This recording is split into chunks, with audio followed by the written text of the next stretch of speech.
Il Grand D di Sandra Fabris e Liliana Carone. Edizions L'Orto della Cultura. Il Grand D. Lassù, tal gran país de neve, è un piccol borg tut colorato. L'ultima chiase dal piccol borg è una grande chiase gialle. In tal cur de chiase gialle è una piccole chiamare turchine. In te piccole chiamare turchine, un gran tors blanc al vio di chimi calduar. Fin a buinore dal gran di, sveiti chimi! E ci sì che la mame, uè, tu sei grand, si va a scuole. Chimi, gran tavonde per là a scuole, ha un piccolo russac sugli spalis e lo strange fort per non sentirsi perduto. La mame e gli appena la de vie e gli manchi biel già. Sei tu un piccolo?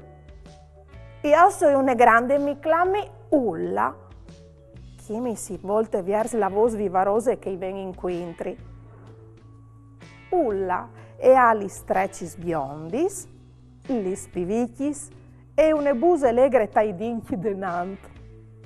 E io non so me par nue perdude. C'è tu lì dentri? Ulla insist con gli domandis. Mi fasi stupiodi? Tal piccolo russac di chimi e io una grande stiate di lapis coloras.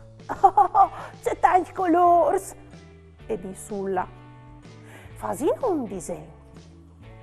Chimi non mole il sac de scuole, ma al sielz de grande stiate un piccolo lapis, consumato quasi dal dut.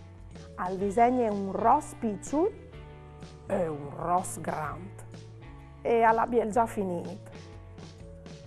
Se so tu e la mame? I domande Ulla che non ieri vade ad ore neanche a scominciare.